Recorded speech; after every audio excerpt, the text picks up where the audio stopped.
Eugene Iverd was instrumental in directing the course of American art in the early 20th century.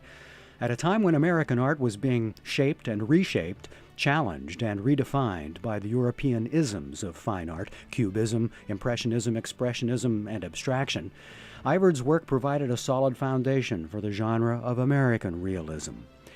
Iverd was born George Ericson to Swedish immigrant parents in 1893 in St. Paul, Minnesota.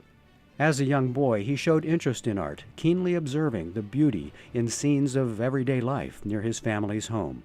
Local house painters taught him the techniques of mixing colors, but he had no other training in art until college, when he attended both the St. Paul School of Art and Philadelphia's renowned Pennsylvania Academy of Fine Arts. In 1918, late in World War I, Ericson was drafted into the United States Army, but the armistice was declared before he could be sent overseas. He served the remainder of his Army duty as an art teacher for wounded soldiers at the Walter Reed Hospital in Washington, D.C. While in the Army, he produced artwork for 25 to 30 covers of the Army's Reveille magazine.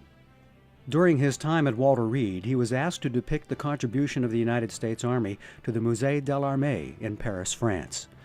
The sculpture shows a supply wagon drawn by 6 mules and guarded by another soldier riding a mule. The wagon itself was contributed by the Studebaker Company, but the horses, men, and all the harnesses were sculpted by Iverd. The sculpture is still on display today in the War Museum in Paris. In 1921, the new Academy High School in Erie offered Ericson a teaching position.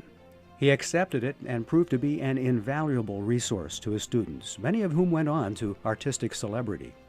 With a growing family, it was soon necessary for Ericson to supplement his teaching income of about $3,000 per year.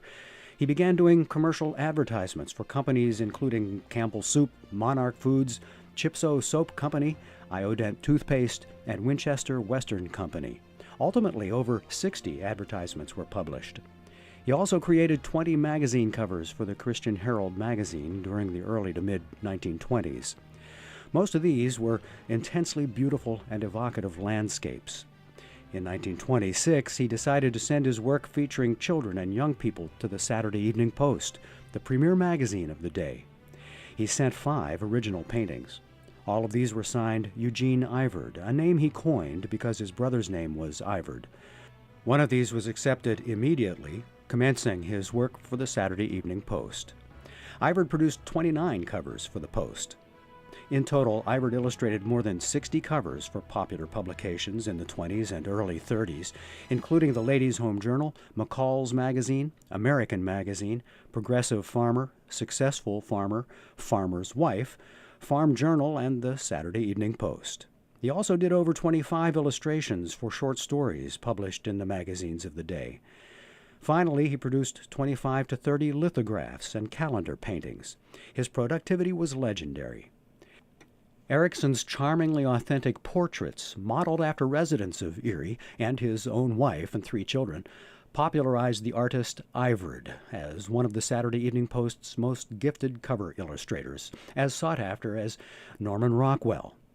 He was paid the same amount per cover as Rockwell, $1,000 each.